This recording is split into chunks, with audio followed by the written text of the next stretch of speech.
Avant de plonger dans cette histoire incroyable, pensez à vous abonner à la chaîne et à activer la cloche. Ici, chaque récit a quelque chose à dire, et vous ne voudrez pas en manquer un seul. La pluie tombait en fines gouttes sur les rues sombres de Havenwood, une petite ville où chacun connaissait son voisin, ou croyait le connaître.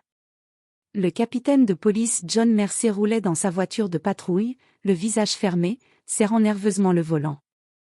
Mercer était connu dans le commissariat pour son arrogance et ses préjugés raciaux, un homme convaincu que la justice devait s'appliquer selon son jugement personnel, et non selon la loi. Ce soir-là, un appel d'un résident anxieux avait déclenché la tempête. Un vol supposé avait eu lieu dans le quartier huppé de Maple Street. Mercer n'attendit pas de vérification approfondie. Dans son esprit, l'affaire était simple, le suspect était noir, donc forcément coupable. Il arriva en trombe devant la maison. Les lumières à l'intérieur révélaient un salon impeccable et des photos de famille souriantes sur les murs. Mercer se précipita à l'entrée, menotte à la main, et ordonna à l'homme qui se tenait là, Marcus Lewis, de se mettre à genoux. Marcus, calme et assuré, leva les mains et dit d'une voix posée. « Je vous assure, officier, je n'ai rien fait. » Mais Mercer, irrité par ce calme et cette politesse qu'il ne pouvait comprendre, siffla entre ses dents. « Ferme-la et obéis. » Les voisins commençaient à se rassembler sur le trottoir, chuchotant et filmant avec leur téléphone. Mercer, indifférent, fit passer Marcus à l'arrière de sa voiture de patrouille. Tout semblait normal pour lui, mais il ignorait que cette arrestation allait devenir le catalyseur de sa chute. Alors qu'il roulait vers le tribunal, Mercer ne voyait pas les regards des passants qui le jugeaient, ni les caméras qui immortalisaient chaque geste. Dans sa tête, il s'imaginait déjà héros de l'ordre et de la loi. Mais la réalité allait le frapper plus vite qu'il ne pouvait le penser. Car Marcus Lewis n'était pas un citoyen ordinaire, il était procureur fédéral, un homme qui connaissait la loi mieux que quiconque, et qui allait lui montrer que la justice, elle, ne se plie pas aux préjugés. Le ton était posé, le danger palpable, et la scène était sur le point de basculer. La pluie s'était intensifiée quand Mercer arriva au poste de police avec Marcus à l'arrière de sa voiture. Le bruit des essuie-glaces et le ronronnement du moteur semblaient accompagner le silence pesant de la situation. Les couloirs du commissariat, d'ordinaire animés par le va-et-vient des officiers et le bourdonnement des radios, étaient étrangement calmes ce soir-là. Mercer traîna Marcus jusqu'à la salle de détention, ses bottes claquant sur le carrelage humide. Marcus gardait une posture droite, la tête haute, défiant silencieusement l'arrogance du capitaine. « Asseyez-vous là », ordonna Mercer d'un ton sec, pointant un banc froid. « Et ne bougez pas. » Marcus s'exécuta calmement, sans un mot, tandis que Mercer commençait à remplir les papiers d'arrestation. Mais dans ces documents, il y avait des omissions flagrantes, aucune vérification des preuves, aucune demande d'explication aux voisins ou témoins. Tout devait être rapide, efficace, selon Mercer, mais totalement partial. Un jeune officier, Daniel, observait la scène depuis la porte. Il connaissait la réputation de Mercer, mais une partie de lui était gênée par l'injustice flagrante. Il murmura à un collègue. « Ce type, il ne devrait pas. » Mais Mercer l'interrompit d'un regard glacial. Daniel se tut. Marcus, patient, brisa finalement le silence. « Officier Mercer, je ne comprends pas pourquoi je suis ici. J'ai des preuves qui prouvent mon innocence. » Mercer ricana, méprisant. « Preuves ? Avec tout ce que je sais de ce quartier, il n'y a pas besoin de preuves. Tu sais ce que tu as fait. » Marcus sentit l'hostilité de Mercer comme une cage invisible. Mais au lieu de répondre par la colère, il resta calme, observant chaque mouvement, chaque réaction, notant mentalement les erreurs de procédure de Mercer. Le capitaine, fier et confiant, pensait avoir maîtrisé la situation. Mais Marcus savait que tout ce qui se passait dans cette salle allait se retourner contre Mercer au tribunal. Ce simple geste d'arrestation allait déclencher une tempête légale et morale que Mercer n'avait jamais imaginée. Le lendemain matin, la salle de détention du commissariat semblait plus froide que jamais. Mercer était assis derrière son bureau, les papiers de l'arrestation éparpillés devant lui. Il relisait encore et encore son rapport, convaincu qu'il avait fait un excellent travail. Dans son esprit, Marcus Lewis était déjà coupable, et la justice était de son côté. Mais l'effet était bien différent. Marcus, assis calmement dans sa cellule, observait chaque détail. Il avait remarqué les oublis dans le rapport, pas de témoins contactés, aucune preuve matérielle enregistrée correctement, et surtout, aucune vérification de son identité. Pour Mercé, ces détails n'avaient aucune importance. Pour Marcus, ils étaient cruciaux. Un officier entra discrètement et murmura à Mercé. « Capitaine, vous devriez vérifier les caméras du quartier, certaines images semblent montrer que l'homme arrêté n'a rien fait. » Mercé haussa les épaules, méprisant. « Les images peuvent mentir. Il suffit de le garder ici jusqu'au tribunal. » Pendant ce temps, Marcus prit note mentalement des failles de la procédure, prêt à les utiliser au tribunal. Sa patience était inébranlable. Il savait qu'une erreur de Mercé allait se retourner contre lui. À l'heure du déjeuner, Mercé croisa un collègue, l'inspecteur Sarah Klein, qui lui lança un regard interrogateur. « Tu es sûr que tu as tout vérifié ?» Mercé répondit avec un sourire condescendant. « Je suis le capitaine. Fais-moi confiance. » Mais Sarah, connaissant Marcus et les lois fédérales, pressentait le désastre à venir. Elle détourna le regard, consciente que Mercé allait très bientôt devoir affronter la réalité. Alors que Mercé continuait à préparer l'audience, il ignorait que Marcus Lewis n'était pas un simple citoyen. Il était procureur fédéral, expert en droit criminel, et chaque erreur commise par Mercé serait utilisée contre lui. Marcus savait qu'il n'avait pas besoin de se défendre avec colère ou violence.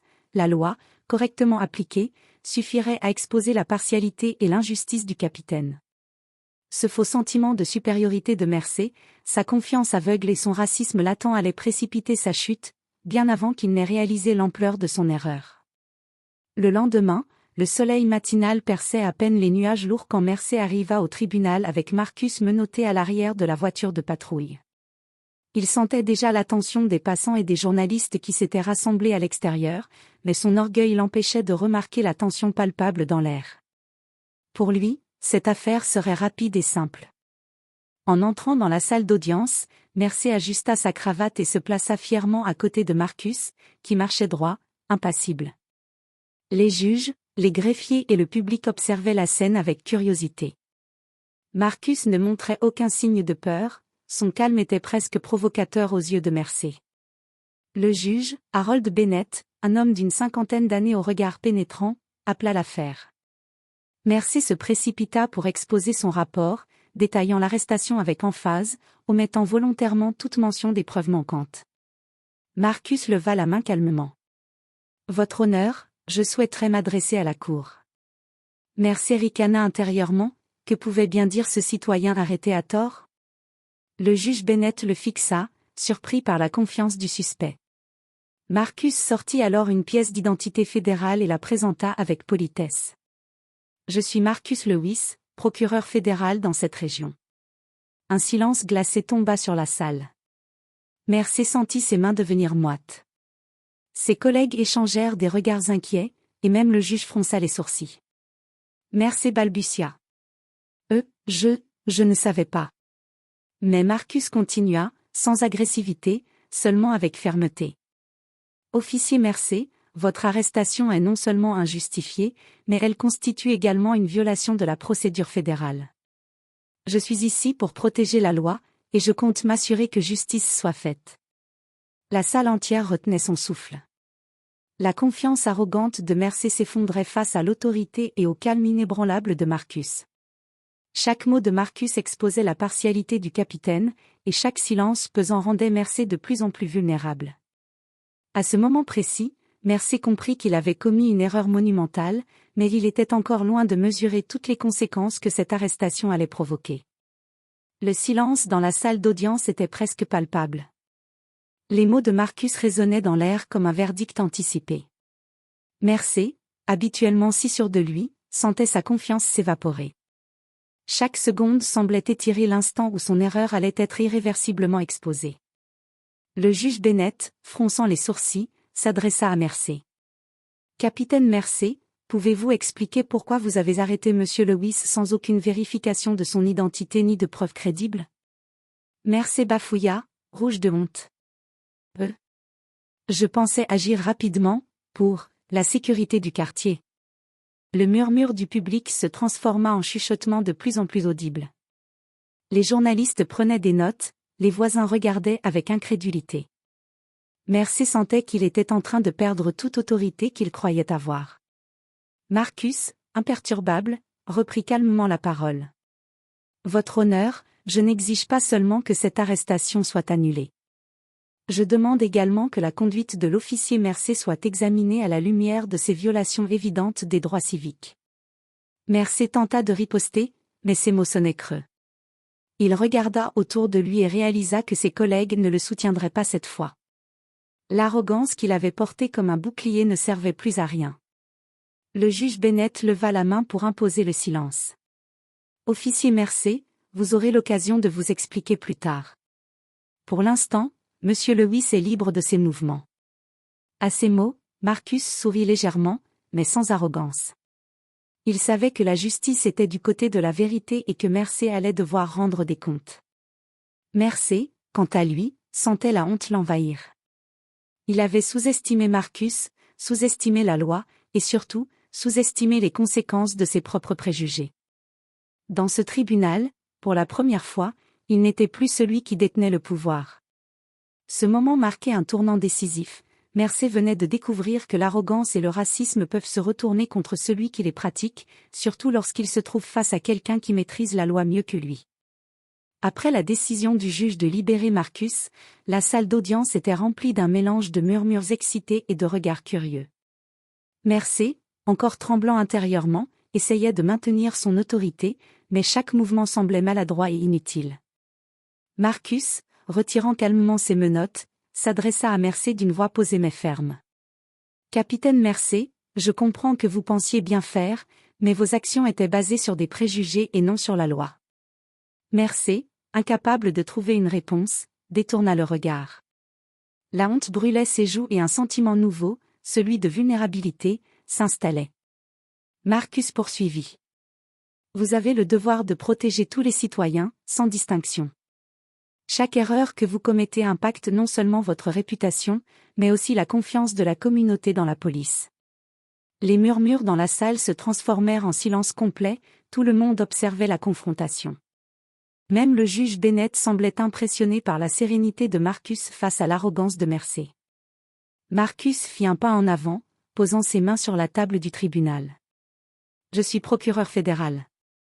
Je connais les lois mieux que quiconque ici. Et je vous assure que cette arrestation injustifiée ne restera pas sans conséquence. » Mercé sentit pour la première fois le poids réel de ses actes.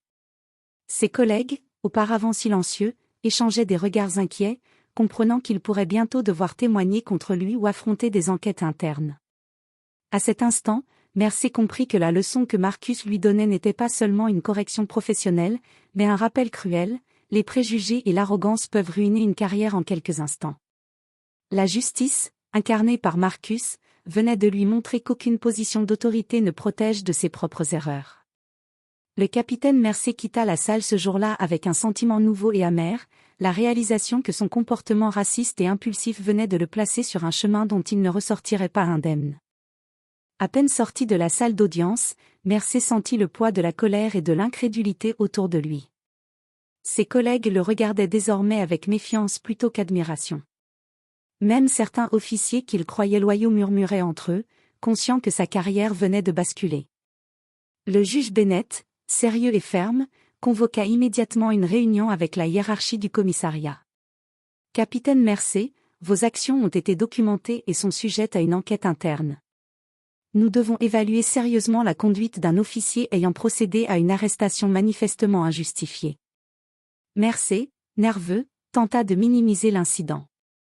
Je pensais simplement protéger la communauté. » Mais ces mots sonnaient creux et aucune défense ne pouvait masquer le fait qu'il avait arrêté un procureur fédéral à tort. Pendant ce temps, Marcus Lewis, calme et méthodique, contacta le bureau fédéral pour signaler la violation de ses droits. Chaque détail de l'arrestation avait été enregistré et documenté par des témoins, des vidéos de surveillance et la propre paperasse bâclée de Mercé. Marcus savait exactement comment utiliser la loi pour s'assurer que justice soit faite. Le capitaine Mercé fut convoqué dans le bureau du chef de police, où l'inspecteur Sarah Klein, témoin indirect de l'arrestation, l'attendait avec un dossier complet. Merci, toutes vos actions ont été enregistrées. Nous avons besoin de votre version complète, mais vous savez déjà que la situation est très sérieuse. Pour la première fois, Mercé sentit l'étau se resserrer. Son arrogance n'avait plus aucun effet, chaque geste, chaque erreur, chaque préjugé raciste était désormais exposé et prêt à être utilisé contre lui. Marcus, de son côté, préparait calmement ses prochaines démarches. Il n'était pas intéressé par la vengeance, mais par la justice. L'incident avait non seulement mis Mercé en difficulté, mais il servait aussi de rappel à tous, la loi ne se plie pas aux préjugés et chaque citoyen mérite d'être traité équitablement. Ce jour-là, Mercé comprit une vérité douloureuse, sa carrière, sa réputation et son autorité venaient d'être gravement compromises, et il n'avait que lui-même à blâmer. Quelques jours après l'audience, Mercé fut convoqué pour une enquête interne officielle. L'atmosphère au commissariat était lourde et silencieuse, chaque officier semblait éviter son regard, et les rumeurs sur l'arrestation injustifiée de Marcus Lewis circulaient déjà partout. L'inspecteur Sarah Klein, qui connaissait les faits dans le détail, menait l'audience avec professionnalisme. Elle posa les questions les plus précises, mettant Mercé face à chaque erreur commise. « Capitaine Mercé, pourquoi n'avez-vous pas vérifié l'identité de M. Lewis avant de procéder à l'arrestation ? Pourquoi n'avez-vous pas consulté de témoins ou examiné les preuves disponibles ?» Mercé, nerveux, balbutia des réponses maladroites, essayant de justifier son comportement par son « devoir de protéger la communauté ». Chaque explication sonnait vide et fausse, et il sentait les regards de ses collègues, pleins de désapprobation, peser sur lui. Sarah montra alors des vidéos de surveillance et des documents du dossier de Marcus. « Vous voyez, toutes ces preuves démontrent que l'arrestation était non seulement injustifiée, mais aussi fondée sur vos préjugés personnels. » Mercé détourna le regard, incapable de répondre. Il comprit que sa carrière était en danger. La réalité de ses actes le frappait de plein fouet, non seulement il avait humilié un procureur fédéral en public, mais il avait aussi mis en péril la réputation de tout le département. Marcus, en coulisses, coopérait avec l'enquête. Sa démarche était mesurée et professionnelle. Il ne cherchait pas à humilier Mercé, mais à assurer que justice soit rendue. Chaque document, chaque témoignage et chaque vidéo renforçait son argument, l'arrestation était une violation flagrante des droits civiques. Le capitaine Mercé quitta l'audience interne avec un mélange de colère, de honte et de peur. Pour la première fois, il réalisa que son arrogance et son racisme avaient des conséquences concrètes et immédiates. Son monde d'autorité et de contrôle venait de s'effondrer, laissant place à une réalité qu'il ne pouvait plus ignorer. Le commissariat entier savait désormais que Mercé avait franchi une ligne. Sa chute n'était plus une question de si, mais de quand. Quelques semaines plus tard, le verdict de l'enquête interne tomba. Mercé fut convoqué dans le bureau du chef de police, le capitaine Douglas Harper, pour entendre la décision officielle. L'air dans la pièce était glacial, et chaque mot prononcé semblait peser comme un marteau. « Capitaine Mercé », commença Harper d'une voix ferme, « vos actions lors de l'arrestation de Marcus Lewis constituent une violation grave des procédures policières et des droits civiques. Vous êtes suspendu sans solde pendant 6 mois et une recommandation sera faite pour un examen disciplinaire complet pouvant aller jusqu'à la révocation. » Mercé resta silencieux, incapable de prononcer un mot. La honte le submergeait, et il sentait l'amertume monter, sa réputation, construite sur des années d'autorité et d'arrogance, était désormais en lambeaux. Pendant ce temps, Marcus Lewis continuait son travail, calme et déterminé. Il avait gagné non seulement sa liberté, mais aussi le respect silencieux de tous ceux qui avaient assisté à l'affaire. Sa patience et sa maîtrise de la loi avaient non seulement exposé Mercé, mais aussi rappelé que personne, peu importe son rang, ne pouvait s'arroger le droit de juger avant l'heure. Au commissariat, les collègues de Mercé chuchotaient à voix basse. Certains le regardaient avec pitié, d'autres avec colère. Même ceux qui lui étaient loyaux auparavant comprenaient que son comportement avait mis tout le département dans l'embarras. Mercé, désormais suspendu, passa ses journées à réfléchir à ses erreurs. Chaque instant de sa carrière semblait maintenant teinté de regrets. Ses préjugés raciaux, son arrogance et son mépris pour la procédure correcte l'avaient conduit à une humiliation publique et à une perte de pouvoir qu'il n'avait jamais imaginée. Pour Marcus, l'affaire était une victoire de la justice. Pour Mercé, c'était une leçon douloureuse et amère, le pouvoir sans respect de la loi et sans considération pour les droits des autres ne mène qu'à la chute. Après sa suspension, Mercé se retrouva confronté à une réalité qu'il n'avait jamais connue, l'isolement. Ses collègues, autrefois intimidés ou admiratifs, l'évitaient. Même dans les couloirs du commissariat, les murmures ne cessaient pas. « Tu as vu ce qu'il a fait ?» ou « Comment a-t-il pu arrêter un procureur fédéral ?» Mercé tenta de se défendre, essayant d'expliquer qu'il avait simplement fait son travail. Mais ses paroles sonnaient creuses et forcées. Ses excuses ne faisaient qu'accentuer l'impression qu'il ne comprenait pas vraiment la gravité de ses actes. La communauté locale, informée de l'affaire grâce aux médias, avait perdu confiance en lui. Les citoyens qu'il était censé protéger le regardaient maintenant avec suspicion et méfiance. Chaque patrouille qu'il effectuait avant sa suspension était désormais un rappel de son échec et de sa partialité. Marcus Lewis, de son côté, continuait son travail avec dignité. Sa réputation restait intacte, et son professionnalisme renforçait l'idée que la loi peut corriger les abus de pouvoir lorsqu'elle est appliquée correctement. Pour Mercé, la situation était amère. Il comprit que l'autorité et le pouvoir qu'il avait exercé avec arrogance ne pouvaient plus le protéger. Chaque interaction, chaque rapport, chaque décision était maintenant scrutée et jugée. La confiance, tant à l'intérieur du département qu'auprès de la communauté, avait été irrémédiablement brisée. La leçon était claire, l'arrogance et les préjugés raciaux ne font pas seulement perdre le respect des autres, ils détruisent également la crédibilité professionnelle et la carrière d'un individu. Mercé se retrouvait seul face à ses erreurs, confronté à la dure réalité de ses choix. Les semaines suivantes furent lourdes pour Mercé. Sa suspension se poursuivait, et l'examen disciplinaire approchait. Chaque jour au commissariat était un rappel constant de son erreur, de son arrogance et de son racisme latent. Même ses supérieurs semblaient désormais méfiants à son égard. Marcus Lewis, quant à lui, avait retrouvé son rythme normal de procureur fédéral.